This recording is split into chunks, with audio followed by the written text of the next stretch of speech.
राम हर हर महादेव। और टाइम वही हो रहा है जितने टाइम में आता हूँ। और मेरे भाई थोड़े कटाक्ष वचन हैं, ज्ञान तो है नहीं मुझे, मगर मैं जो भी बोलने की कोशिश करूँगा वो बिल्कुल सत्य ही होगा। कलयुग में धर्म को इतनी हानि क्यों पहुँच रही है? धर्म को इतना कष्ट क्यों सहन करना पड़ रहा है? मैं किसी राजनीति दल या मैं किसी के पक्ष विपक्ष की बात नहीं कर रहा हूँ। मैं अपने धर्म की बात कर रहा हूँ, केवल अपने धर्म की, जो कि आज के समय में हम लोग अपने धर्म को अधिक से अधिक मात्रा में भूल रहे हैं और अपने संयम को, अपने आचरण को हानि पहुँचा रहे हैं। तो मैं उन्हीं लोगों को संदेश देना चाहूँगा कि आज आपने देखा होगा एक फालतू और एक पालतू दो तरीके के लोग होते हैं। चाहे इंसान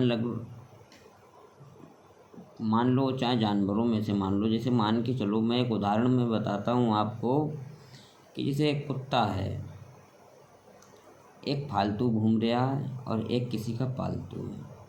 तो फालतू में तो आप दो बेंत लगा सकते हो, कोई कुछ नहीं कहने वाला है, मगर अगर आपने पालतू कुत्ते पर हाथ उठा दिया तो आप पर कार्रवाई हो जाएगी, क्योंकि वो जो पालतू है उसके ऊपर किसी का संरक्षण है, किसी की मदद मिल रही है, किसी का हाथ रखा हुआ है, कोई सेवा कर रहा है। और आज के समय में तो मैंने बड़ी विचित्र चीज़ें देखी हैं कि कुत्ते बिल्ली भी डबल बेड पर सो रहे हैं। तो कैसे उस परिवार में बुद्धि, बल, विवेक कहाँ? वो वैसा ही आएगा जैसा रहन सहन हमारे परिवार में होगा। और विशेष चीज़ ये है, जब हम बहुत ही ज़्यादा परेशान होते हैं या हमारा किसी चीज़ में मन नहीं लगता है, तो हम कहीं न कहीं दूसरी जगह अपने मन को लगाए बैठे होते हैं, सोचते रहते हैं, तभी हमारा किसी एक चीज़ में मन नहीं लगता है। जैसे मान के चलो, मैं पूजा करने बैठा और पूजा करते टाइम मुझे याद घर की आने लगी, या याद अपने काम की आने लगी, या याद किसी मित्र की आने लगी, या याद कहीं रोड पर कोई घटना हो रही है उसकी आने लगी, तो आपका मन विचलित है। आपका मन विचल रहा है तो आपकी भक्ति कमज़ोर हो रही है। और हम तो अपने लिए कुछ नहीं, क्योंकि हम तो बहुत छोटे से साधारण व्यक्ति और तुच्छ से साधु संतों की सेवा परमात्मा के बनाए हुए हैं, और हम सभी लोग परमात्मा के ही बनाए हुए हैं। मगर चेतनता और जड़ता का सामान्य हमारे अंदर सबके, हर प्रत्येक व्यक्ति के अंदर अलग अलग है, जिसे जड़ता और चेतन कहते हैं। चेतन का मतलब जागृत और जड़ता का मतलब मूढ़। और ये हमारी बुद्धि जो है पल पल पर बदलती है। पल पल पर बदलने से, जब हमारी पल पल पर बुद्धि बदलती है, तब पल पल पर हमारे विचार भी बदल जाते हैं। कोई चेतन होता है वो जड़ हो जाता है। कैसे? वो जड़ इसलिए हो जाता है, आप उदाहरण के तहत में मैं बता रहा हूँ आपको। मैं किसी पे इल्ज़ाम नहीं लगा रहा हूँ, ना मैं किसी का नाम ले रहा हूँ। अभी मैं चेतन हूँ, या मेरे पास कोई काम या कागज़ है, या मैं कोई अधिकारी पोस्ट पे बैठा हूँ, ठीक। और अगर मेरे आगे पैसा सरका दिया गया, या गड्डी, या मेरी नीयत डिग गई, तो अभी तक तो हम चेतन थे, मगर हमने जब पैसे का या किसी प्रकार का लोभ हमारे अंदर आया, तब हम जड़ हो गए और गलत काम को भी हमने सही कर दिया। आजकल आप सभी लोग देखते क्या होंगे, सभी लोगों को पता है कि पैसे से आप गलत होने के बाद भी सही साबित हो सकते हैं। मैं सभी लोगों से ये कहता हूँ, मैं ना कि जिस क्षेत्र से मैं बोल रहा हूँ फरीदपुर, मैं ना कि यहाँ की बात कर रहा हूँ, मैं हर जगह की, कि समाज में उसी व्यक्ति को आना चाहिए, या हम सब मिलकर उसी व्यक्ति को खड़ा करें, या उसी व्यक्ति को आगे बढ़ाएं, या उसी व्यक्ति को कुछ भी बनाने की कोशिश करें जो हमारे तुम्हारे काम आए और हमारी तुम्हारी परेशानी को सुने और समझे। वो ही लोग अच्छे होते हैं, चाहे वो चेयरमैन हो, चाहे विधायक हों, चाहे मंत्री हों, चाहे नेता हों। वो कोई भी लोग हों, मैं किसी का नाम नहीं लेता हूँ और हर क्षेत्र की बात कर रहा हूँ कि हम उसी को लाएंगे जो हमारी संस्कृति को, हमारे धर्म को, हमारे समाज के कार्यों को, हमारी आस्था को और हमें फ़ायदा देगा। उसी के लिए प्रयास करेंगे। और आजकल समाज के कार्यों पर तो विशेष ध्यान है और कहते नहीं, एक व्यक्ति कहाँ तक ध्यान देगा। योगी आदित्यनाथ महाराज जी हैं, अगर उनकी कमेटी में जितने भी कार्यकर्ता लोग हैं, शासन प्रशासन, अगर कहीं छोटा बड़ा कोई नुकसान होता है या कहीं किसी प्रकार की दुर्घटना होती है तो उसमें आप समझ सकते हैं एक व्यक्ति के हाथ में कितनी बागडोर है, तो वो हर जगह तो नहीं जा सकता है। तो कहीं ना कहीं हमारे शासन के लोगों के अंदर कहीं ना कहीं कोई जड़ चेतन के समान कार्य कर रहा है। कहाँ पर कौन अपना चरित्र को, कौन अपने आप को डिगा दे, इसका कोई भरोसा नहीं है। और आज के समय में मैंने देखा है कि हमारी संस्कृति को तो बहुत ही ज़्यादा हानि पहुंचाई जा रही है। इसलिए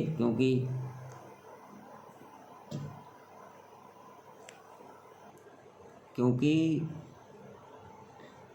गलत काम का बढ़ावा ज़्यादा हो रहा है। हम अपने बच्चों को शिक्षा अच्छी की जगह पे गलत का ज़्यादा हामाकारी भर देते हैं और तभी संतान बिगड़ जाती है। आजकल भगवान में भी कमी निकाल देते हैं लोग, भगवान भी पल पल में बदल देते हैं। आपने देखा होगा गणेश, लक्ष्मी, अब होली आ रही है या दीपावली पर मैं अक्सर देखता हूँ गणेश भगवान या कोई भी फ़ोटो 1 साल तक उसमें भगवान रहे और 1 साल के बाद उसमें भगवान चले गए, कहीं दूर चले गए ना, अब वो बेकार हो गए। अब दूसरे भगवान लाना है ना, तो उन्हें उठा के कहाँ फेंक दिया, मंदिर में या कहीं कोई स्थान है वहाँ रखा है। तो आप सोच सकते हो हमारी धारणा ही तो है ये कि हम एक फ़ोटो भगवान का लाते हैं, उसकी साल भर पूजा करते हैं और पूजा करने के बाद वो 1 साल में हमारे भगवान बदल जाते हैं। मैं अपनी बात बता रहा हूँ, कुछ अपने जीवन का परिचय, कि मैंने ना तो कोई मूर्ति अभी तक अपने पास विशेष रूप से रखी है। मैं तो शंकर बाबा का भक्त हूँ और पत्थर को ही सब कुछ मानता हूँ, क्योंकि उसी में सब कुछ है। ना मैं बदलता हूँ, ना मैं दीपावली पे इधर से उधर करता हूँ। तो बस यही है, अगर हमें अपने समाज में रहकर समाज की कार्यशैलियों को उचित तरीके से निभाना होगा। और सबसे बड़ी चीज़ ये है, आज के समय में संस्कृति बिल्कुल नष्ट हो रही है। पहले आज से जो मैं उन माता पिताओं की बात करता हूँ जिनकी उम्र आज 50 के करीब है, उनके समय में आपने देखा होगा कितनी संस्कृति जागृत थी। हर ब्राह्मण की चोटी हुआ करती थी, रखते थे, और भी लोग रखते थे। बहुत सी चीज़ें हैं जो हमसे ज़्यादा आप सभी लोगों को अनुभव और ज्ञान है, उसके बावजूद भी हम तुम गलत कार्य कर बैठते हैं और उसका दंड हमें मिलता है। वो किस रूप में मिलेगा, कैसे मिलेगा, वो सब भगवान तय करता है, परमात्मा तय करता है, सनातन तय करता है। अभी आपने देखा होगा बागेश्वर धाम बाबा जो हैं हमारे, उनके पीछे शायद कोई बचा हो, नहीं तो सभी ने प्रयास कर लिया है। कोई माइंड रीडिंग, कोई कह रहा है मैं ऐसा कर सकता हूँ, कोई कह रहा है मैं ऐसा कर सकता हूँ। मगर जैसा बागेश्वर धाम बाबा हमारे कर रहे हैं, वैसा अभी तक कोई दृश्य किसी के सामने आया न्यूज़ तो चलती है, चलने वाले और ऑब्जेक्शन उठाने वाले उठाते हैं, मगर मैं ये कहने का प्रयास कर रहा हूँ कि शक्ति जो होती है हमारे सनातन धर्म में पहले से ही बहुत शक्ति थी। अगर शक्ति नहीं थी तो आप समझ सकते हो, रामचरितमानस जो है उसमें आपने देखा होगा शक्ति ही तो थी। अगर शक्ति ना होती तो एक बानर 100 योजन का समुद्र को फलांग जाएगा। आज के समय में हम कह रहे हैं कोई आदमी एक नहर फलांग दे या कोई नदी ही मलांग दे, वो तो समुद्र था। भगवान राम शब्द में इतनी पावर है कि देखो हनुमान बाबा भी तो हमारे सनातन में यज्ञ हुआ करते थे पहले, और शक्तियों का साकार रूप था पहले, मगर हम तुम पहले जैसे रहे नहीं हो। हम तुम पहले जैसे नहीं हो, न पहले जैसा हमारा तुम्हारा कोई आचरण है विशेष। देखो मैंने पिछली वीडियो में भी एक बार कहा था कि देखो इस समय में ना लक्ष्मण पैदा हो सकता है, न लव कुश पैदा हो सकता है, न सीता पैदा हो सकती है, न मीरा पैदा हो सकती है। और इस कलयुग जैसी रावण पैदा हो रहे हैं, कुंभकर्ण पैदा हो रहे हैं, राक्षस पैदा हो रहे हैं, धर्मात्मा भी पैदा हो रहे हैं, क्योंकि अगर धर्म ना होता तो हमारी संस्कृति नष्ट हो जाती। आर्य समाज, सनातन धर्म, ये सबसे बड़ा देवता हमारा यज्ञ भगवान है। यज्ञ से ही ऊर्जा, यज्ञ से ही शक्ति, यज्ञ से ही अनुष्ठान, और यज्ञ से ही हर चीज़ की शुरुआत हमारे साधु संत किया करते थे। मैं कोई ज़्यादा विशेष उदाहरण नहीं देना चाहता हूँ, क्योंकि देखो छुरी है, एक मारने वाला चलाता है और एक बचाने वाला चलाता है। मारने वाला आँख मीच के चलाता है, और जो बचाता है वो शास्त्र के अनुसार, डिग्री के अनुसार, अनुभव के अनुसार, ज्ञान के अनुसार चाकू चलाता है, और देखो जान बचा लेता है। चाकू तो एक ही है, चाकू तो अलग अलग नहीं है, चाकू एक ही है, मगर कार्य करने का सिद्धांत अपना अपना है, क्योंकि कोई अज्ञानता से चलाता है और कोई ज्ञान से चलाता है। आपने देखा होगा कभी कभी हम चाकू से सब्जियां काटते हैं, और सब्जियां काटते टाइम हमारे साथ थोड़ी सी गलती होने के कारण हमारी खुद की उंगली कट जाती है, और जब हमारी खुद की उंगली कट जाती है तो हम कहते हैं अरे गलती हो गई, तभी ये हमारे साथ ऐसा हुआ। तो इस संसार में जितने भी दुख कष्ट आते हैं, हम भगवान को दोष देते हैं कि भगवान ने हमें ये कष्ट प्रदान किया है, मगर किंतु ऐसा नहीं है। कष्ट के भागीदार हम स्वयं अपने आप हैं। हम अपने आप को ही, अगर हम अपना मन या अपनी इंद्रियों को बस में नहीं रख पाएंगे तो हमारी इंद्रिय भटकती रहेंगी। और जो व्यक्ति 2 जगहों पर अपना दिमाग रखेगा वो व्यक्ति बिल्कुल सफल नहीं होगा। आप पढ़ाई करने वाले बच्चे को ले लो, अगर बच्चा किताब खोल के बंद कर रहा है, या 10-10 मिनट बाद खोल के बंद कर के रख रहा है, तो आप समझ लो कि इसके दिमाग में कुछ और भरा हुआ है। इसका आधा 50% से ज़्यादा मन इसका कहीं दूसरी जगह है, कहीं दूसरी वासना में लिप्त है। और मैं उन माताओं को और उन भाइयों को फिर से एक संदेश दूंगा, हर वीडियो में एक संदेश दूंगा, ठीक। संदेश मेरा ये होगा कि मेरी माता, मेरी बहनें और मेरा समाज और मेरी संस्कृति को बनाकर रखो।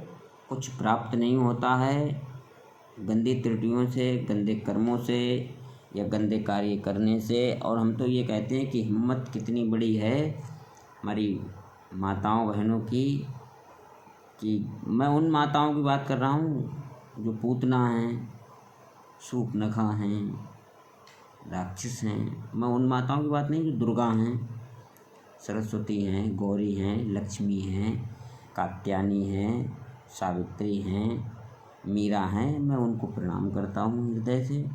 मैं उनकी बात करता हूँ जो कि हमारी संस्कृति को अलग अलग प्रकार से हानि पहुंचा रही हैं। वो ये सोचती हैं कि मैं अगर अपना ये वीडियो या ऐसा करने के बाद समाज में कुछ लोग हम देखते हैं या कोई और भी देखता है, लाइक करता है बराबर, तो मैं ये भी कहता हूँ कि जितने हमारे अच्छे आचरण की माताएं बहनें हैं या भाई बंधु हैं, वो अपने बच्चों पर, आज के समय में जिस माता पिता ने अपने बच्चों पर ध्यान नहीं दिया, तो आप समझ लो कि आपको कष्ट भोगना होगा,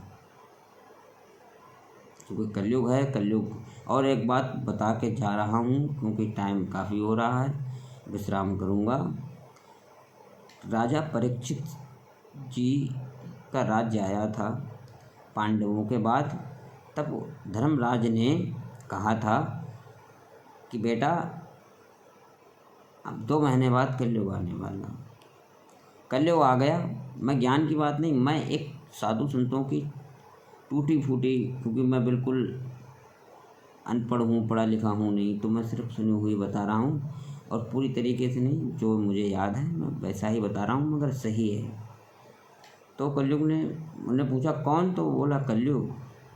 उन्होंने क्या करने आया? मैं तुम्हारे राज्य में पहले कलयुग नहीं था। राजा परीक्षित, आप सुनते हो भागवत, आप तो खूब सुनते हो। सभी लोग आजकल छोटे से छोटे पंडित और 2-2 6-6 महीने में पढ़ के भागवत कर रहे हैं। बहुत अच्छी बात है, बहुत बहुत हमारी संस्कृति बढ़ रही है, बहुत बढ़िया बात है। तो कलयुग से पूछा, तो कलयुग ने बोला मैं आऊँगा। तो उन्होंने कि आके क्या करोगे? मैंने मेरा काम तो सिर्फ उल्टा करना है। अगर कोई मुंह ढाके हुए चल रहा है तो मैं उसका मुंह उगाड़ दूंगा, मैं कपड़े कम कर दूंगा। जो कुत्ते आज गली गली घूम रहे हैं वो डबल बेड पे बैठेंगे, और जो डबल बेड पे बैठने वो भीख मांगेंगे। इस तरीके की बातें हुई तो राजा परीक्षित ने तलवार निकाल ली, क्योंकि राजा थे वो। कलयुग डर गया, कलयुग को भागने पर मजबूर कर दिया। किंतु राजा का भी एक स्वभाव होता है, जब पैरों तले कोई गिर जाए तो उसे कहीं ना कहीं थोड़ी सी जगह दे ही दी जाती है। तो वही गलती राजा परीक्षित हो गई थी कि उनने कही जाओ 4 जगह वास करना। 4 जगह कौन कौन सी? जहाँ गलत काम होते हों वहाँ, मंजरा होती हो वहाँ, जहाँ वैश्याँ कार्य करती हों वहाँ, और कनक यानी मतलब सोने में। जैसे ही उनने इतनी इजाज़त दी और राजा स्वयं परीक्षित जी जो है वो सोने का मुकुट बैठे थे,